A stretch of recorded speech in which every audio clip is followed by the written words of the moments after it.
Assalamualaikum, selamat pagi semua. Okey, cikgu harap semua sihat. Okey, untuk meneruskan dan terus bersemangat untuk kita teruskan lagi Sains Tahun 3, Unit 9, Bumi. Okey, ini adalah tajuk terakhir dalam Unit 9 iaitu orbit dan masa peredaran planet-planet. Bersama saya, Cikgu Ashikin.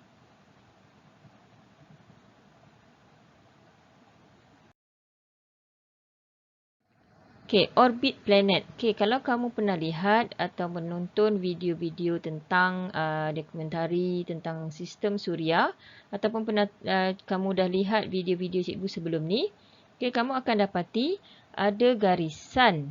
Okey, ada garisan bulatan mengelilingi matahari. Okey, garisan ni semua bertemu pada planet-planet yang ada di sekeliling matahari. Okey, garisan ini adalah sebenarnya orbit.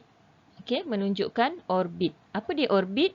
Orbit ialah laluan bayangan planet berbentuk elips yang mengelilingi matahari di ruang angkasa. Okey, sebenarnya kalau kita lihat sendiri daripada luar, daripada bulan ke, daripada ISS ke, tak nampak pun sebenarnya garisan-garisan ini. Garisan ni hanyalah bayangan. Okey, bayangan peredaran planet-planet mengelilingi matahari. Bayangan jalan dia. Okey, laluan planet-planet ni. Okey, planet bergerak mengelilingi matahari mengikut laluannya yang dipanggil orbit. Jadi orbit adalah laluan bayangan ataupun laluan untuk planet-planet bergerak mengelilingi matahari. Okey, berbentuk elips. Elips ni apa? Dia macam telur tu lah. Dia bukan bulat betul. Dia lonjong. Okey, dia lonjong. Pergerakannya adalah melonjong mengelilingi matahari.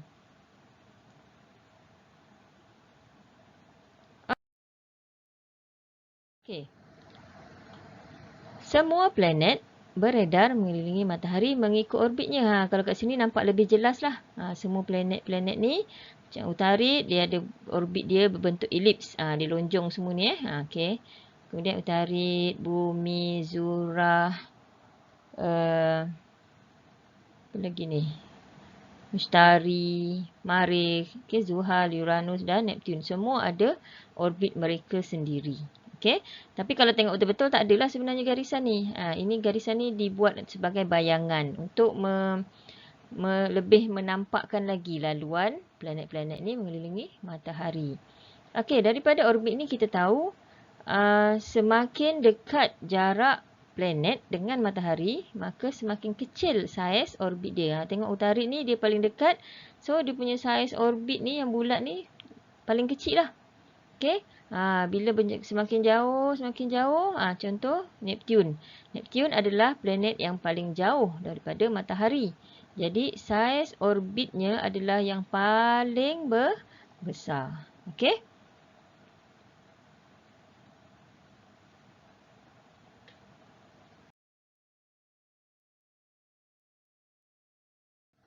Okey, ini adalah yang bergerak. Okey, peredaran planet mengelilingi matahari yang boleh nampak secara bergerak tapi secara berulang lah, dia tak bergerak habis. Okey. Tengok dia bergerak dalam orbit dia sendiri. Okey, dia tak masuk dalam orbit orang lain. Contoh macam kamu lumba lari di atas trek yang ada garisan. Okey, kamu akan berlari di dalam garisan kamu sendiri, tak boleh masuk dekat laluan orang lain. Apa jadi kalau planet-planet ni bergerak tidak mengikut orbit? Okey, kita boleh bayangkanlah akan berlakulah pelanggaran antara planet-planet. Okey? Na'udzubillah kan. Dahsyat tu kalau berlaku pelanggaran planet, maka akan berakhirlah dunia kita ni ataupun kiamat.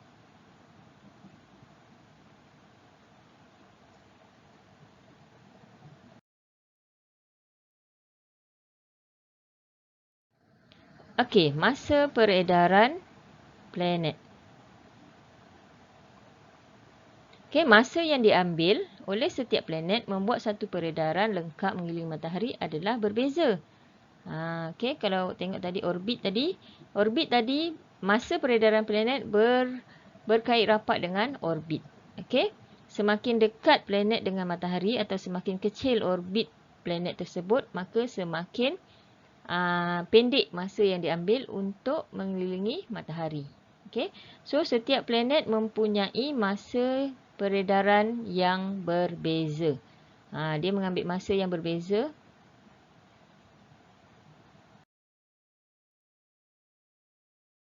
Mengambil masa yang berbeza untuk mengelilingi matahari. Okey, sebagai contoh, planet Marikh.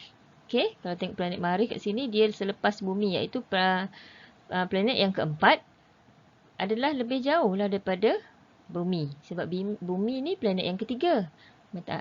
Marikh adalah planet yang keempat. Jadi, Marikh lebih jauh daripada bumi. Marikh lebih jauh berbanding bumi. Okey. Jadi, laluan Marikh pada orbitnya adalah lebih panjang berbanding laluan bumi pada orbitnya. Okey.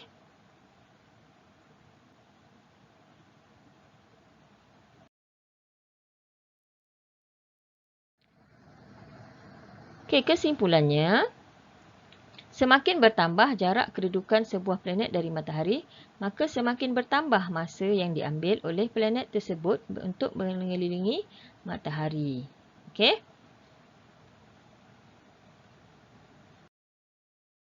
Okey, ini adalah tempoh peredaran planet mengelilingi matahari. Okey, ini sebenarnya maklumat ni tak perlu pun awak tahu. Okey, tak ada pun kalau ada soalan periksa pun tidak akan ditanya tempoh peredaran ni. Ini hanya sebagai pengetahuan umum untuk awak. Okey. Tengok matahari tempoh peredaran dia 87.97 hari sahaja. Zuhrah 224.7 hari. Bumi kita tahu 1 tahun. Okey, bumi mengelilingi matahari mengambil masa 365.26 hari, iaitu setahun. Okey. 1 tahun dia daripada titik A, dia pusing kelilingi matahari nak sampai titik A semula, memakan masa 365.26 hari. Okey. Okey, Marikh 1.88 tahun. Nampak? Bumi setahun aja. Marikh 1.88 tahun. Mushtari pula 11.86 tahun. Zuhal 29.46 tahun. Uranus 84 tahun. Neptun 164 tahun. 164 tahun baru dia habis pusing satu pusingan untuk mengelilingi matahari.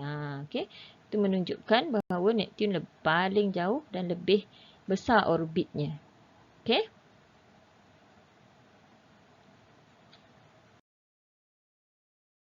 Terima kasih kerana menonton. Diharapkan kamu dapat ilmu yang cikgu nak sampaikan. Terima kasih semua. Jumpa lagi. Bye.